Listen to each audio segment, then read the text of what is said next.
The New Statesman.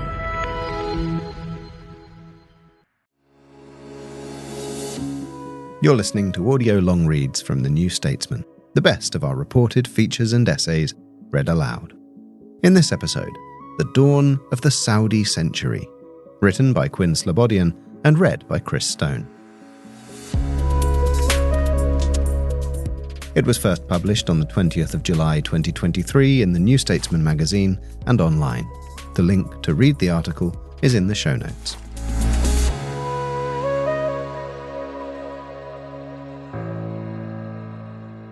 At the centre of the 2018 blockbuster film Black Panther is Wakanda, a hyper-modern civilization on the African continent kept from the modern world by impenetrable geography and technologically enabled cloaking. Wakanda's strength and security is provided by a natural resource with fantastic properties, the hardest and lightest metal in the world, vibranium. Wakandans have invested heavily in basic research, developing their own weapon systems, aircraft, and medical technology.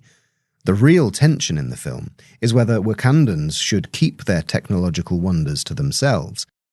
After a titanic struggle, the film ends with the opening of a Wakandan-sponsored outreach center in a poor part of Oakland, California. Wakanda chooses benevolence. When movie theaters in the Kingdom of Saudi Arabia opened for the first time in 35 years in spring 2018, they screened Black Panther. It is just great to watch a superhero fighting for his kingdom, surrounded by women empowered as warriors, while the issues of race and colonialism were tackled, said one woman in attendance. The reference to gender was surely not accidental. Women had been given the vote in the limited elections just 3 years earlier. Suddenly they were allowed to drive. By 2023, the first Saudi female astronaut had visited outer space, even as women's subordinate status remained enshrined in law.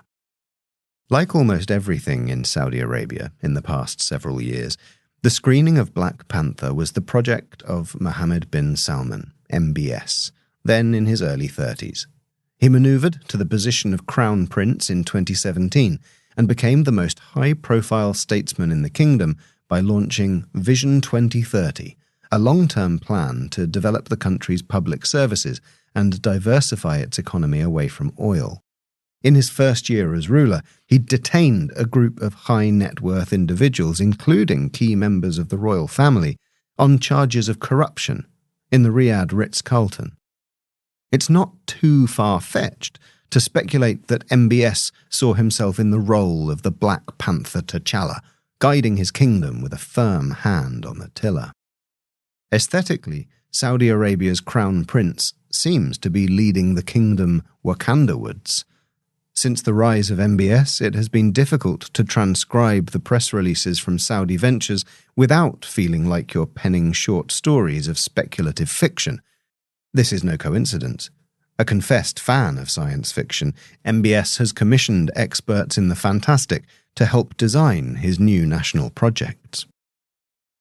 One cultural studies scholar, Chris Habels-Gray, worked with a team to help create an aesthetic typology of different subgenres, with solar punk and post-cyberpunk leading the competition. But the Saudi scale is greater than fiction. Larry Niven's and Jerry Pournelle's dystopian sci-fi novel, Oath of Fealty, 1981, features a cubicle city called Todos Santos, or The Box, which surpasses the Los Angeles skyline. In 2023, Saudi Arabia announced a real-life project that is twice as big, an ornately decorated cube called New Murabba, with every side 100 meters longer than the Shard. The cube will contain a tower and close to twice as many square meters of office and shopping space as the whole of Canary Wharf. Yet even this giga-project is only a sideshow to Neom, a $500 billion, 10,000 square mile city planned for the southwestern corner of the Saudi peninsula, which MBS announced a few months before the Black Panther premiere. The project is billed in a sun-dappled promotional video as a startup the size of a country. The most complete version is currently on display at the Venice Biennale of Architecture. The exhibition is called Zero Gravity Urbanism and features the first mock-ups by the Starchitects for Neom's centerpiece, The Line, two 500-meter-high skyscrapers facing each other over a city stretched in a line across 170 kilometers of desert. Those involved in the construction of Neom include some of the biggest architect firms in the world, from Koop Himmelblau, which designed the European Central Bank, Ajaye Associates, which designed the Smithsonian Institution's National Museum of African American History and Culture, and Morphosis. In the models, the line's outer walls are reflective solar panels charging the city within. The space between the two buildings is ravine-like and populated by the jutting polygons, right angles and blobs that have been the hallmark of avant-garde architecture since Peter Cook and Archigram designed plug-in cities 60 years ago. Cook's office is itself designing one segment of the line.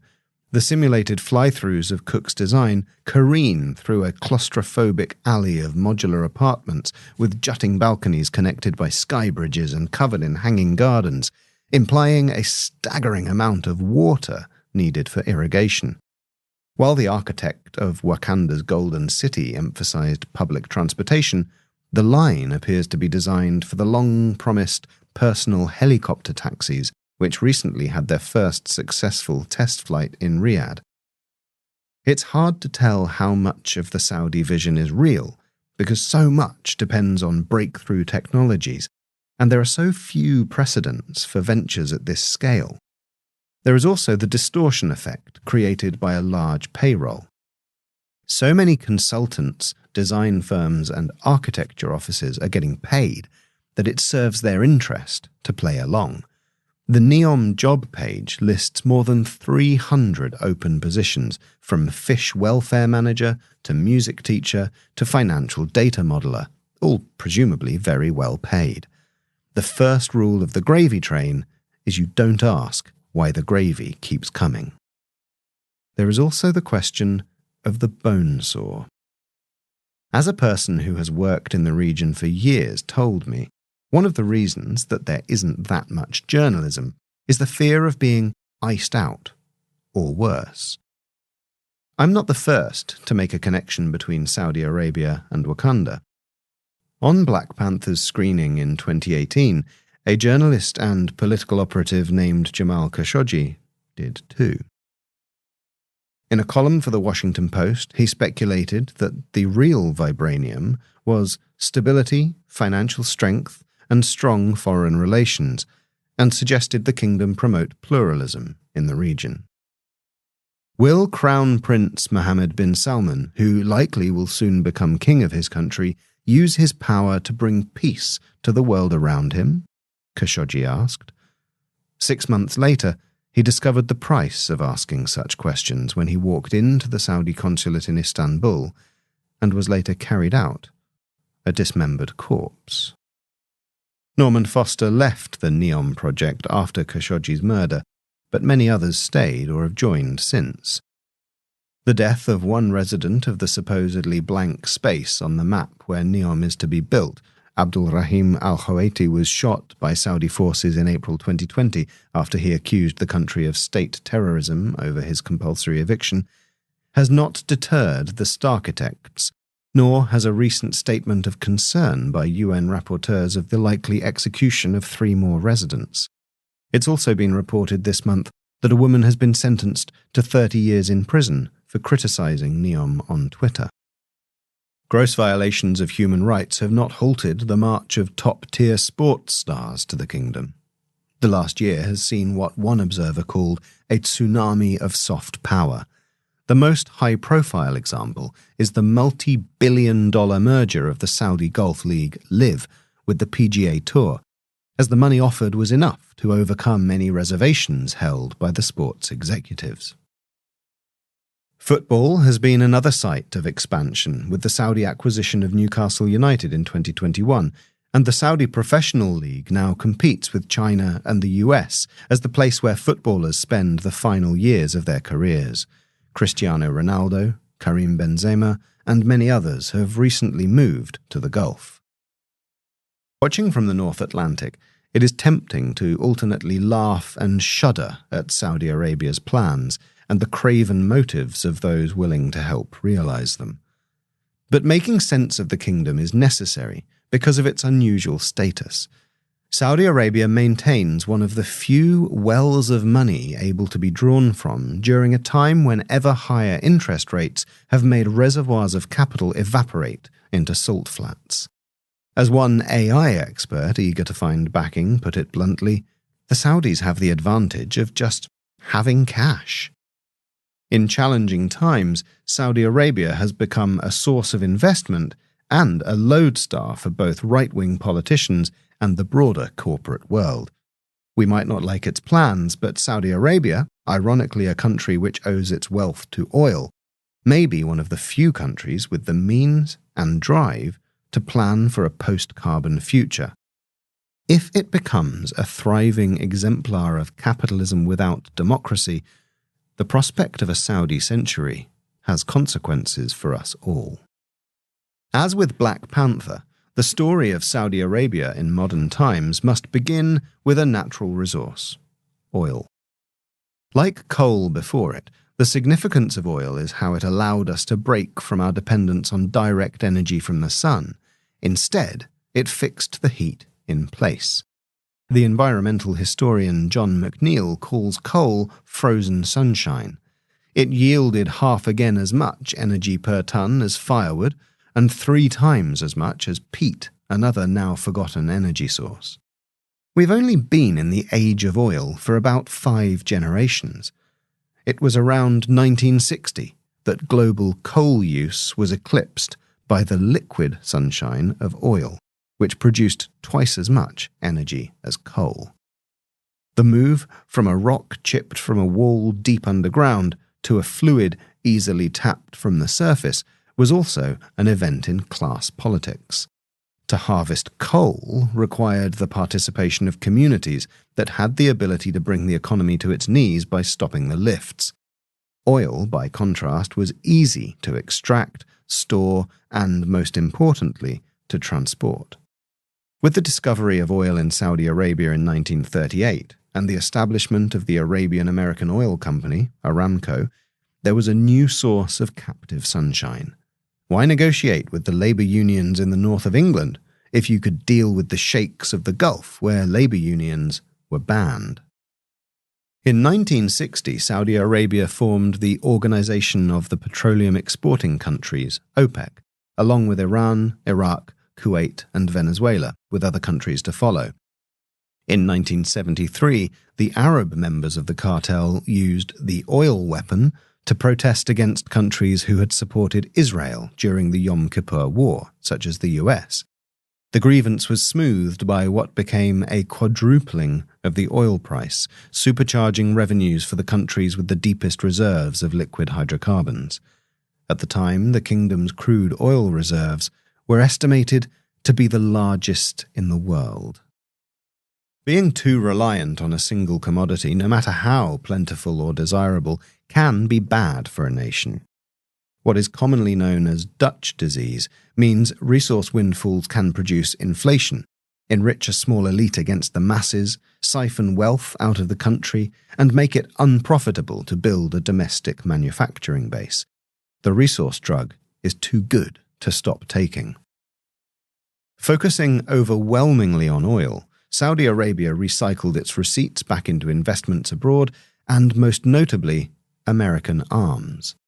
When the famous deal made between US President Franklin D. Roosevelt and King Abdulaziz ibn Saud in 1945 exchanged access to Saudi oil for security, it was not meant to be provided gratis.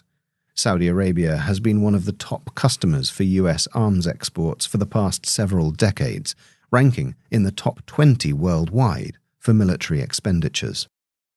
While Saudi Arabia focused on oil and weapons, one of its smaller neighbours, paradoxically blessed by the lack of deep oil reserves, forged its own path. Beginning in the 1970s, the Emirate of Dubai, a patch of land just 35 square kilometres, began to present itself as an empty platform on which anything can be built, bought, or bolted. In the metaphor of the late historian Mike Davis, the city created legal regulatory bubble domes, multifarious zones with bespoke sets of laws designed to lure investors, whether it was into the International Financial District, Education Zone, Media City, or the headline-producing archipelagos of artificial islands in the shape of palm trees and continents. In the early 2000s, Dubai went global, creating miniature versions of itself all around the world in a series of ports run by the state-owned logistics company DP World. The UK has been a special focus, with DP World managing ports at Southampton and Thames Gateway, and acquiring P&O Ferries, where in 2022 it sacked around 800 staff overnight. The article continues after the break. For the text version of this article and all our long reads, you can subscribe to The New Statesman from just £1 a week at the website newstatesman.com/podcast offer. The link is in the episode description.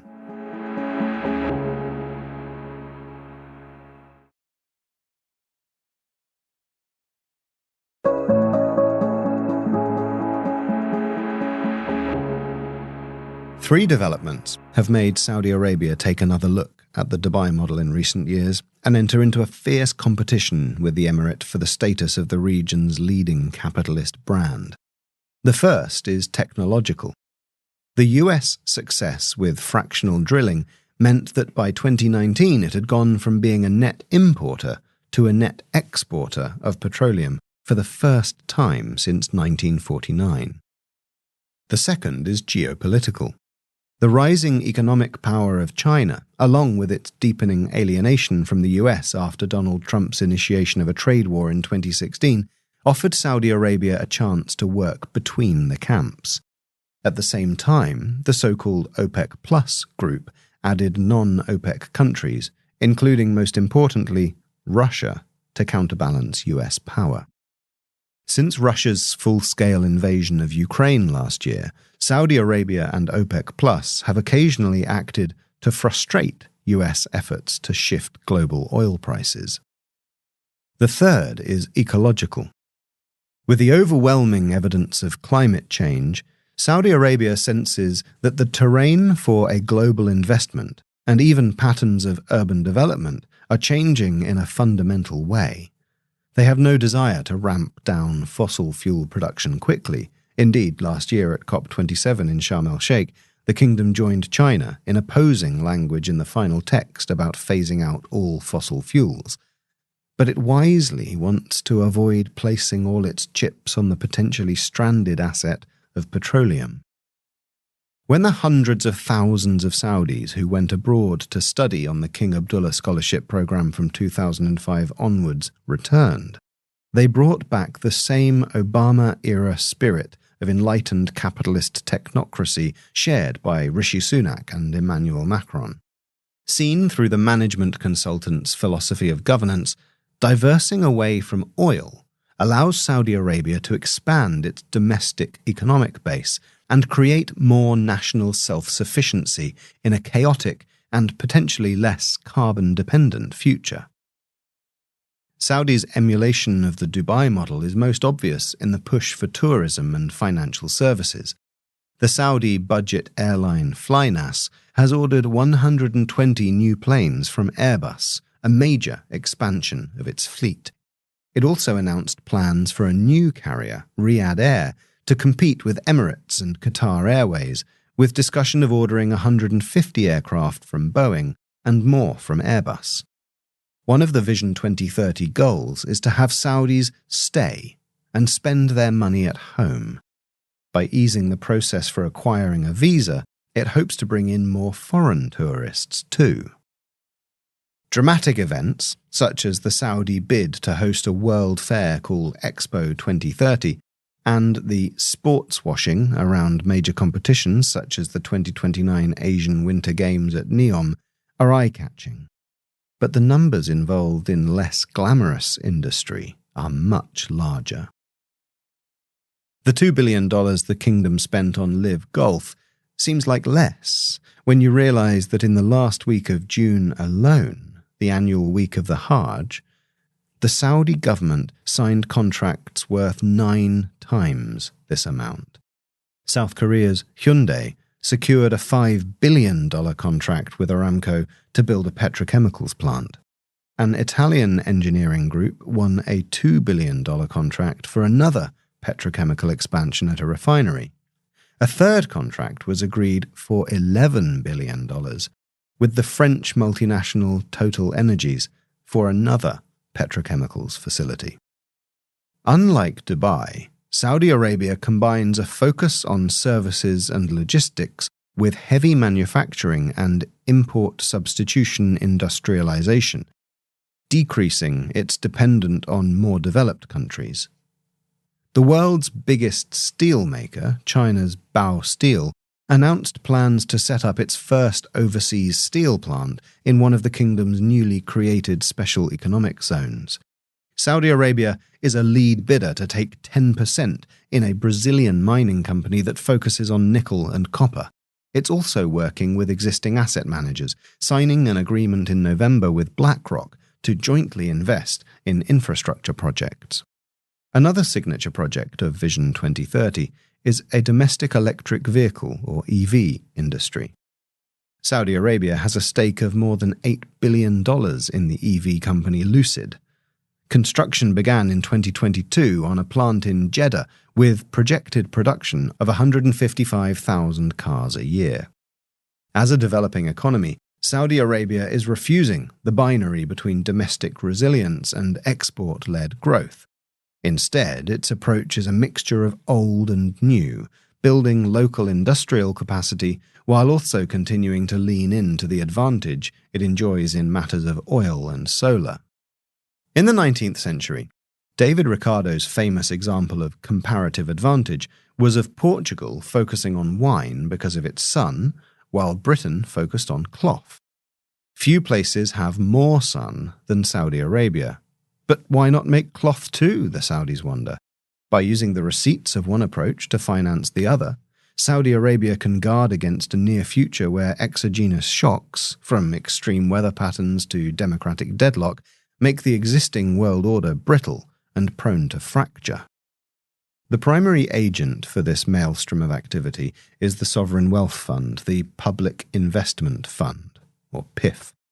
While PIF is in the top 10 of global sovereign wealth funds, one of the goals for the Vision 2030 report was to increase PIF's assets by more than 10 times. It announced plans to transfer ownership of Aramco to the PIF to make it the largest sovereign wealth fund in the world. As of 2023, this has happened only in small drips.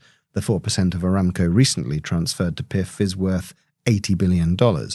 But the logistical challenge of a full transfer is mind-boggling. In 2021, PIF officially inaugurated a new tower, the tallest in Riyadh. At 80 stories, its angular surface supposedly references the crystals found in the dry riverbeds of the Saudi desert. The pillar of metallic diamond looks, it must be said, a lot like Wakanda. Black Panther is a milestone in the cultural tradition of Afrofuturism. As such, it is shot through with Afrocentric politics. In one dramatic scene, a challenger to the throne enters the Museum of Great Britain and takes back a 7th century warhammer by force. Much of what was exhilarating about the film was its inversion of the racialized power structures of the imperial and post-colonial world. Here, one of what W.E.B. Du Bois called the darker nations is on top. Is there any way of seeing Saudi Arabia in a similar role? It would not be without precedent. The use of the oil weapon in the 1970s came attached to a declaration of the new international economic order, which sought to undo colonial economic legacies and produce a more equitable community of nation-states after empire. Saudi Arabia played a role in the Group of 77, a coalition of developing countries in the UN General Assembly. In a recent Foreign Affairs article, one analyst goes so far as to see Saudi Arabia resurrecting the 1970s dream of a non-aligned movement. China has a central role to play here. Xi Jinping's 3-day visit to the kingdom in December 2022 produced a flurry of deals worth $30 billion. At a more recent summit, a Chinese spokesperson expressed their willingness to help de-Americanize Saudi Arabia. The centerpiece of the conference was a $5.6 billion deal with the Chinese EV company Human Horizons, which produces the luxury brand Hi-Fi. Saudi Arabia is also investing abroad, with billions in new and existing refineries in northeast China and South Korea. At some level, the idea of de-Americanizing Saudi Arabia is a contradiction in terms. The country's most valuable corporation by a great distance is Aramco, a portmanteau of Arab-American oil company. The rise of the kingdom, the only one in the world with the ruling family in its actual name, cannot be explained without American patronage. Yet Saudi Arabia sent representatives to a Friend of BRICS, the BRICS comprise Brazil, Russia, India, China and South Africa, meeting in June, and discussed joining a BRICS investment bank. Also present was Iran, which, after 7 years, reopened its embassy in Riyadh the week after the meeting in South Africa. This was a symptom of cooling tensions in the region after Saudi Arabia finally wound down its calamitous intervention in Yemen, which had exacerbated what the UN calls the world's worst humanitarian crisis. The détente deal with Iran was brokered by China. A cynic would see the kingdom's flirtation with China, Russia, and the larger BRICS group as a question of tactics more than third-worldist ideology. But what to make of MBS's science fiction visions? Are Neom and the Maraba just a $500 billion version of the urban legend about the Saudi prince's diamond-encrusted Mercedes-Benz? The title of a Bloomberg piece in 2022 was MBS's $500 billion desert dream just keeps getting weirder. The Saudis have been here before. In 2005, the government announced a $30 billion plan to build 6 cities from scratch. Only one was built, and even there, a population of 7,000 was a far cry from the 2 million projected by 2035. The same cynic might note that the first feature of Neom slated to open is Sindala Island, curated by an Italian designer and featuring a golf course, 3 luxury hotels, a shopping complex, and 86 berths for yachts up to 75 metres long. There is irony in targeting those with the biggest carbon footprint as the first part of a move to a sustainable future. In these new high-tech redoubts, far from dense, expanding cities, residents can continue their lifestyles unchanged. But drive through the valleys of western Massachusetts, on the other side of the world. There, where former factories have been turned into condos, pottery studios, or simply left to crumble, one encounters a functioning factory of Saudi Arabia Basic Industries Corporation, SABIC.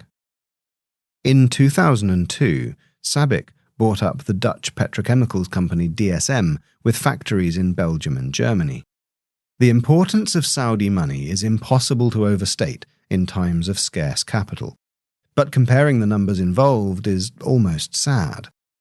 The Italian Prime Minister Giorgia Meloni is pleading with the Saudis for investment in a $1 billion fund for her country.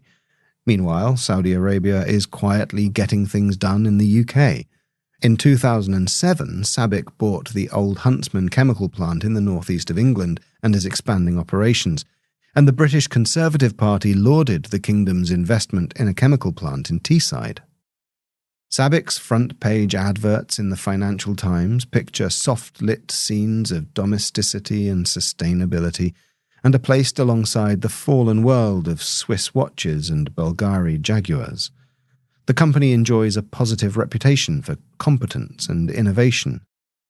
Sabic's Teesside factory recently threw a wholesome event with go-karting, caricaturists, and the chance to sample a range of non-alcoholic drinks such as gin, lager, wine, cider, and prosecco.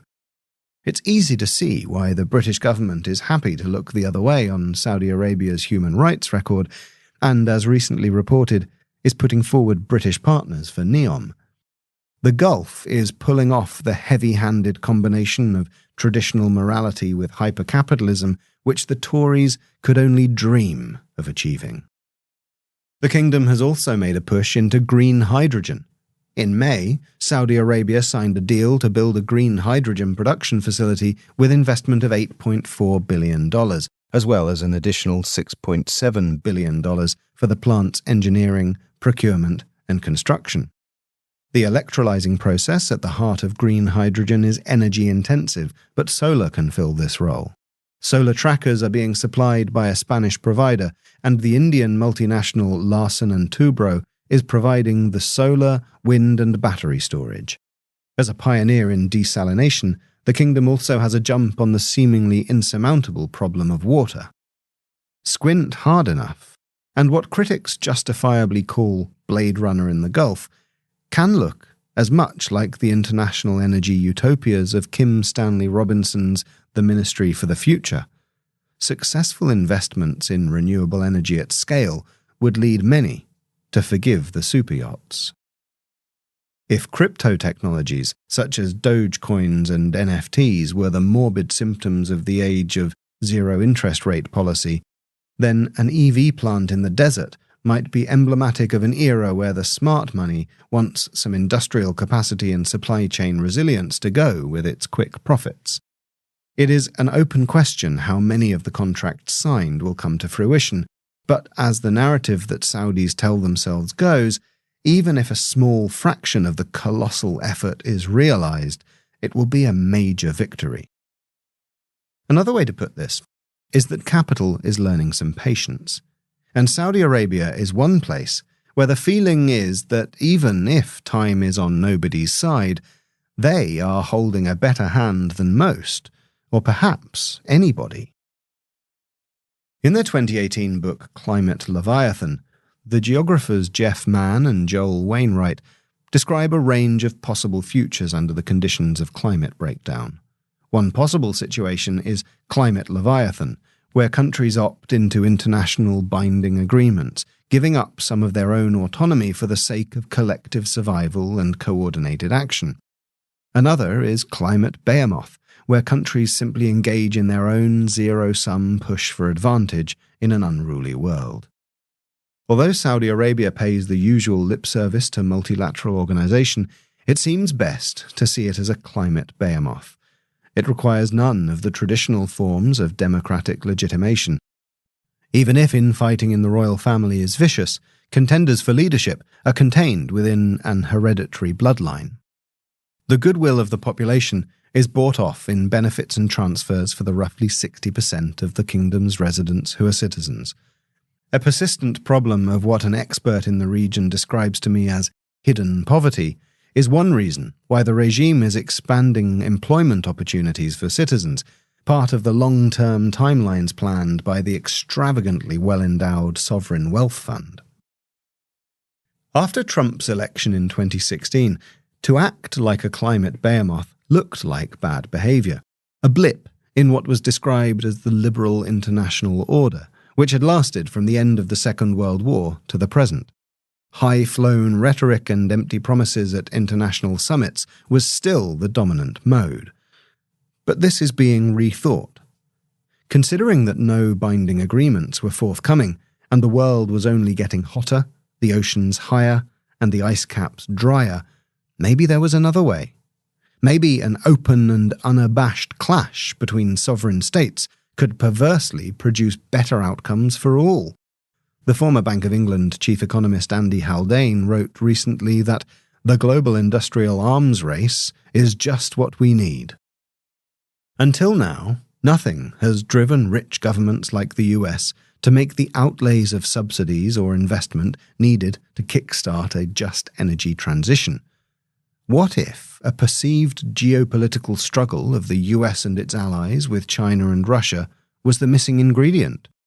Could it be that Saudi Arabia, as a climate behemoth, is leading the way? If so, the question is, who would have the means to follow? MBS is not wrong to see the world historical status of his country. Others are beginning to see it too. Vision 2030 begins with two solemn statements. The first is the recognition that Allah the Almighty has bestowed on our lands a gift more precious than oil. Our kingdom is the land of the two holy mosques, the most sacred sites on earth, and the direction of the Kaaba, Qibla, to which more than 1 billion Muslims turn at prayer. The second pillar of the vision? To become a global investment powerhouse. As for those with neither oil nor Allah, they can either watch dumbfounded or follow economic reasoning and turn to Mecca. You've been listening to audio long reads from the New Statesman.